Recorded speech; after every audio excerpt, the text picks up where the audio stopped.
Hello, this is Virgil, Labrador, Editor-in-Chief of Satellite Markets and Research, and we're here in Cape Canaveral Air Force Station in Florida. It's August 6, 2019, and it's the Spacex Falcon 9 launch of Amos-17. It's a Israeli satellite by Israeli operator Spacecom.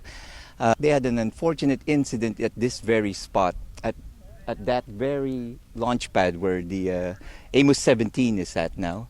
Amos-6, unfortunately, during the preliminary setup of the launch, even before the launch, 2 days before the launch, was unfortunately destroyed in an accident. And now here we are, 3 years later, and they have a new satellite that's coming up, Amos-17, one of the most powerful satellites built by Boeing. It has a lot of new, unique features in it. It's a digital. It has digital processing. It has flexible beams. It's tri-band, C-band, KU band, and KA band, and mainly for the African market, which is a growing market, one of the youngest populations and fastest growing ones. So the Spacecom people are very, very bullish. The sky has cleared. Actually, it was raining earlier, and now it's 6:10, 10 after 6 in the afternoon. Target launch is about around 7:30-ish, so about an hour and 20 minutes from now. It's 75 degrees and not much of a breeze. The last time I was here, actually, when I covered the launch, it was very breezy, and the 40% chance of launch. So the launch window has been moved up by 30 minutes to around 7:21, around that time. It's now 6:11, and then it will close around 8:20 something, so an hour. There's an hour launch window. So if they don't make it, over there you will see the Atlas V rocket, and they're launching a military satellite, part of the EHF satellite constellation, which is the extremely high frequency satellites. It's a military satellite. So this is an Air Force station. They have priority. So if they don't make it tonight, they'll have to reschedule at some further date, because then Atlas V, it's only about 1.5 miles apart. So the reason that they can't hold the launches too close is if something happens, there might be debris that might affect the other launch site, and also the emergency services. They have to kind of focus on one. They do about 48 satellites launches. I mean rocket launches. They're not all satellites. Some of them are resupply stations to the International Space Station on the Dragon capsule, which Spacex does, among other things. They do military satellites. And of course, in the future, there are planned missions to the moon and Mars. But it all starts here. You know, this is today. That's in the future. So, if in case this launch is postponed, like I said, it'll have to be rescheduled, because that has priority, the military satellite. So, as in all launches, I've actually been here 5 days now. I got here Friday. They had a press conference. The original launch was supposed to be on Saturday, August 3rd. It's now August 6th.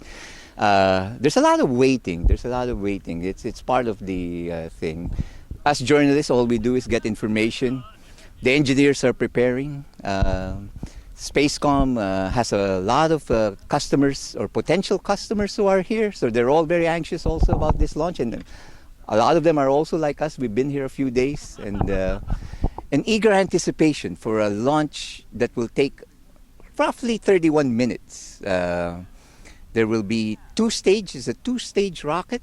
So the first stage will lift it off, and then it will jettison that first stage, and then use the second stage to get it to geostationary orbit, and that takes about 31 minutes. And in the briefing today, they asked us to stay. Once the launch is up, we can't leave. We have to stay for that full 31 minutes and make sure that everything's okay. And then we can head back, and hopefully we'll have a good night. So far, skies are clear, not too much wind. We had thunder and lightning earlier, and I don't see any of that anywhere here. There are certain criteria that has to be met. There can't be thunderstorms or lightning within about 10 miles of this launch facility. We're approximately about 1.5 miles or so from the launch. So anywhere within a 10-mile radius, no thunder, no lightning. There's also limitations on the number of clouds, 4,500 feet. There can't be too much concentration, and there can't be ice on the clouds. Well, in the last few days, the weather, there's been hailstorms here in Florida. You wouldn't think that a semi-tropical state like Florida would have hailstorms, but they have actually ice up there. And that's not good for satellites launches. But it's looking good so far, so I'll check in again in another, say, 70 minutes maybe, just before the window opens up again. We are now T-minus 1 minute and 35 seconds till launch, or the launch sequence will begin around that time. It's now T-minus 1.27, so it's a lot of anxious moments, I'm sure. This is the culmination of 3 years of hard work on everybody's part. Boeing, who built the satellite, Spacex, who did the launch, and of course Spacecom, and their resiliency and continued pursuit of meeting their clients' needs and future clients for the African and Mediterranean area. So we are now 53 seconds, 51 seconds. We're getting close. That's less than a minute now. Stage 2 is now complete. It's a go for launch. There's a go for launch. 37 seconds. Go for launch.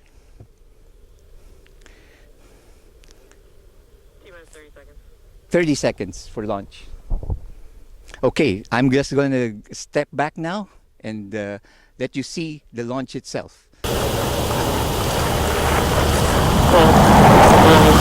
8, 7, 6, 5, 4, 3, 2, 1, 0. Ignition, liftoff.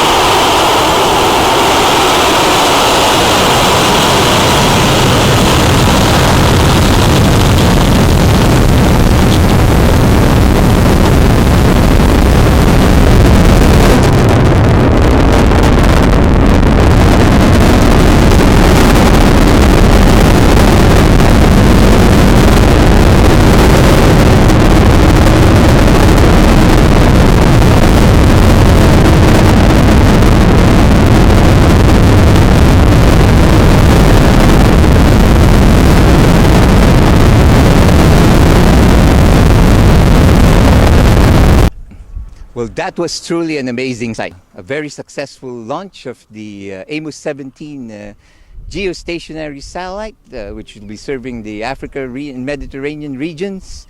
Truly a marvelous sight, and a sight to behold. It never ceases to amaze the marvel of technology and how what looks like a simple process of a controlled explosion and bringing up a satellite, about a 6,000 pound satellite into space, but it's marvelous. You have to be here to really marvel at this great sight, and I do recommend it to everybody else. So here reporting from Cape Canaveral, Florida, it's Virgil, Labrador, and for all the news and information in the global satellite industry, you always have Satellite Markets and Research at www.satellitemarkets.com.